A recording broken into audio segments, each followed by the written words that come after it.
Bismillahirrahmanirrahim. Assalamualaikum warahmatullahi wabarakatuh. Apa kabar sahabat Lestifer semua? Semoga baik-baik selalu ya. Hari ini kita akan mencoba untuk membahas tentang media tanam. Apakah itu media tanam? Yuk kita bahas hari ini dengan penjelasan yang mendalam. Sebelumnya, untuk teman-teman yang belum subscribe, silahkan untuk subscribe dan jangan lupa untuk komen dan share ya. Terima kasih. Media tanam adalah bahan atau media tempat untuk tumbuh berkembangnya akar, sehingga media tanam ini adalah menjadi salah satu faktor utama dalam bercocok tanam ya teman-teman. Mengenal media tanam dalam bercocok tanam itu adalah hal yang sangat penting. Mengapa teman-teman? Karena media tanam ini harus disesuaikan dengan jenis tanaman masing-masing. Karena habitat dari setiap tanaman itu berbeda-beda teman-teman. Maka kita harus bisa memilih media tanam yang cocok dengan tanaman yang akan kita tanam. Nah, untuk hari ini Stever akan menjelaskan media tanam organik yang diproses secara fermentasi. Ini adalah media tanam yang kita gunakan. Media tanam ini diproses secara fermentasi teman-teman. Komposisinya adalah tanah, sekam, kotoran hewan, kapur, kalsium karbonat, bacillus, lactobacillus, azotobacter, acetobacter teman-teman. Itu yang terakhir adalah jenis-jenis bakteri ya, yang bermanfaat untuk perkembangan di dalam tanah ya teman-teman. Posisi utama dari media tanam adalah tanah teman-teman ya, dan tanah yang digunakan adalah tanah yang subur tentunya, karena akan sangat bermanfaat untuk tanaman yang kita tanam.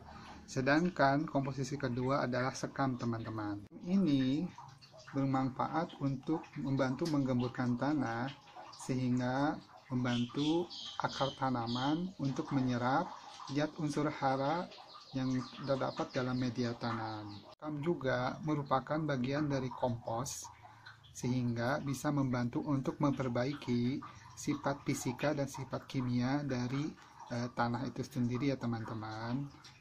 Kan untuk komposisi yang ketiga yaitu kotoran hewan, ini berfungsi sebagai pupuk kandang ya teman-teman, membantu untuk kesuburan tanah. Yang digunakan biasanya adalah kotoran kambing. Tentu kondisinya sudah kering ya teman-teman, jadi jangan khawatir. Nah, tentu untuk menjaga kebersihan kita menggunakan media tanah ini dianjurkan menggunakan sarung tangan ya teman-teman ya. Untuk komposisi berikutnya yaitu yang keempat berupa kapur teman-teman. Nah, fungsi dari kapur ini adalah dapat membawa dampak baik untuk pH tanaman, yaitu dari asam mendekati ke netral teman-teman. Jadi ini berhubungan dengan keasaman tanah ya. Nah, kondisi netral ini dengan demikian dapat meningkatkan aktivitas organisme untuk menguraikan bahan-bahan organik di dalam tanah yang pada akhirnya memperbaiki struktur tanah. Begitu teman-teman. Selain itu, fungsi dari kapur membantu menghindari pencucian hara serta meningkatkan resistensi penggunaan air teman-teman. Dan selain itu juga dapat meningkatkan nutrisi tanaman. Begitu adalah fungsi untuk kapur ya teman-teman. Posisi berikutnya adalah bacillus. Bacillus ini termasuk jenis bakteri ya teman-teman. Fungsinya adalah untuk meningkatkan serapan nutrisi, menghasilkan zat pengatur tumbuh, dan mengurangi serangan penyakit bidang sadap yang disebabkan oleh jamur teman-teman. Selain itu, bacillus ini dapat menghasilkan fitohormon yang dapat membantu pertumbuhan tanaman baik secara langsung maupun tidak langsung teman-teman. Komponen berikutnya, komponen kelima ya teman-teman, yaitu lactobacillus, termasuk jenis bakteri juga. Fungsi lactobacillus adalah mengurai bahan organik, membantu dalam proses penguraian bahan organik, tanah, yaitu memecah komponen serat selulose dan lignoselulose dari limbah pertanian sehingga dapat meningkatkan hara tanah, memperbaiki sifat fisik, sifat kimia, sifat biologis tanah, serta meningkatkan keragaman mikroba yang menguntungkan di dalam tanah, teman-teman. Komposisi berikutnya, setelah tanah, sekam, kotoran hewan, kapur, bakteri Bacillus dan bakteri Lactobacillus adalah Azotobacter. Azotobacter ini digunakan dalam pertanian dan perkebunan, yaitu tujuannya atau fungsinya adalah untuk menghasilkan hormon pertumbuhan dan mengurangi serangan hama.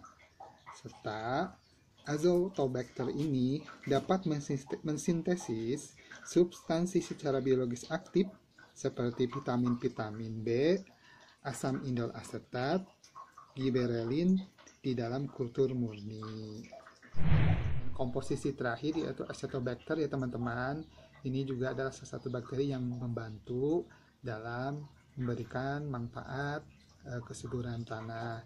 Nah, seperti apakah penampakan dari media tanam organik ini? Mari kita lihat ya teman-teman. Nah, ini penampakan dari media tanam organik yang kita bahas tadi ya teman-teman. Kita lihat, ini ada tanah jelas ya. Kemudian ada sekam-sekam.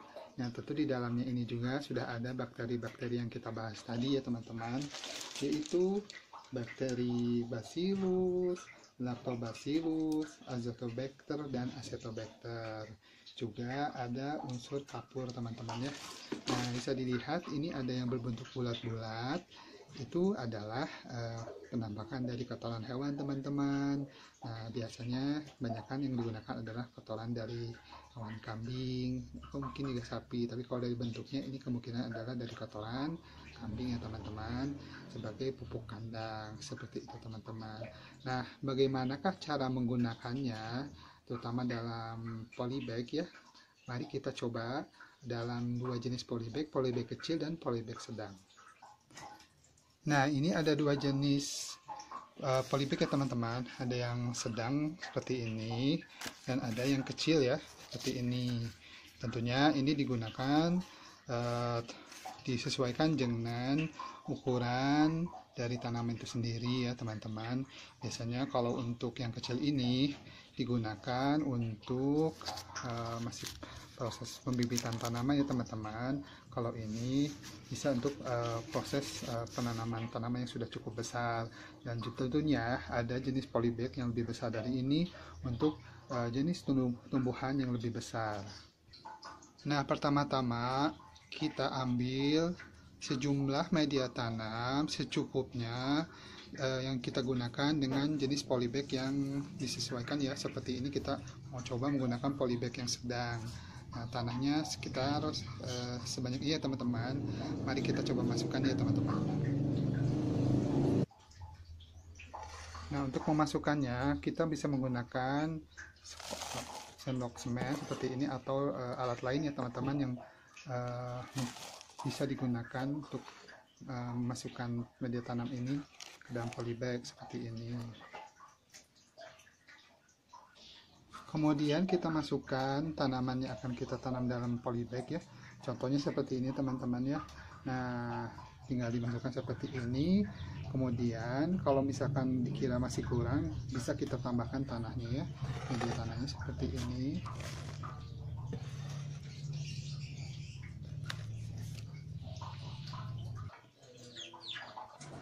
Nah, ini tanahnya sudah dimasukkan semua ke dalam polybag ya teman-teman.